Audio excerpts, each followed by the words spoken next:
you do professionally? I'm a war correspondent. You're a war correspondent. And what's your favorite war? Afghanistan. Afghanistan?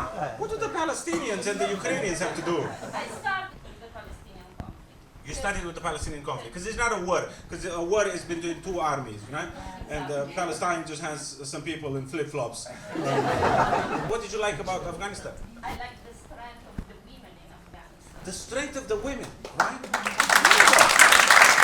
America invaded Afghanistan in 2001, right, to remove the Taliban, and millions of lives later, they're back to square one. And now the Taliban is in charge of Afghanistan, and I know they're doing horrible things to the women, right? Like the women can't go to school, they can't work, they can't drive, they can't speak in public. So it's not all bad, right? As a war correspondent, who do you work with? TV, I'm a news? freelancer, and I create with some other journalists a website called Radio Bullets. Radio Bullets. Does anybody else know about Radio Bullets? No. Madam, what are you doing? You're risking your life in Palestine and Afghanistan, and nobody's reading your work. Can somebody help this lady with promotion? Who came up with this name? Because bulletin was the news bulletin. Yes. And then we want to say we break the news. You break the news, and you said bullets. That didn't come very I think rebranding would really help. All right, let's brainstorm tonight. Always give me the visa because it's Radio Bullets. You're like, let's look on the bright side. The Taliban see my accreditation and they go like, please. You're welcome to speak in public. So you just work on Afghanistan and Palestine, right? No, yeah, Oh. Syria. Yemen, Syria, all of the good ones.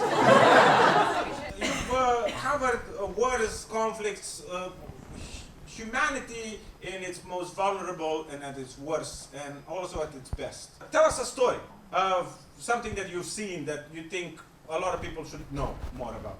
What did you see in Syria? I went after the fall of Bashar al-Assad. Bashar al-Assad, he's the son of the other Assad guy. They've been in charge of Syria for about 50 years, right? 55? Okay. 55 years. Horrible dictatorships, right? Like 100,000 political prisoners found after the fall of the Assad regime. And he's a dentist, right? He's an optician. Still not a proper doctor. Proper doctors study the whole body, but this guy was like, no, the eyes. Do you think because he lives in a Muslim country and that's all he can see of women? I'm trying to bring jokes into the American lady go like, yes. All right, so the fall of Bashar al-Assad, who now lives in Moscow with his friend Vladimir Putin, yes? I was doing a story about political prisoners. Yes. And I met an old guy that's been in jail for 17 years. What was he in for? He was just a political prisoner. Okay. So he made a joke about Bashar al-Assad's big head. I don't know if you know how Bashar al-Assad looks. He looks like Megamind. His head looks like a mushroom. It looks like Hiroshima in 1945. He's been tortured every day of his detention. He's been tortured every day for 17 years. And he cried all the interviews about Yes. himself and his inmates. Uh-huh.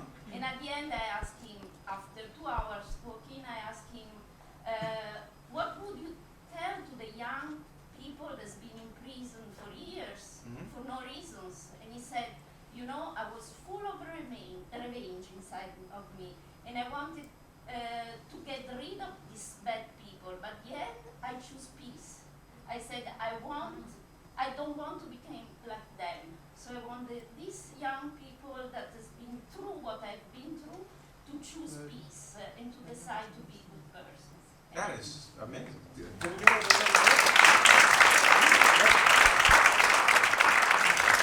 That gave me goosebumps. Jeez, you need a better name for your news organization. These stories are amazing, but I think people would just read the name of your association and go like, oh no. If it's appealing to the Taliban, madam, you need a rebranding. I still have to go to Afghanistan. You still... Okay, we're gonna figure it out at the end of the show. Because I think you really need help, because these stories are truly impressive. To choose peace, even though he was tortured for 17 years. And you said that you spoke to him for 2 hours. Do you think he took that also as torture?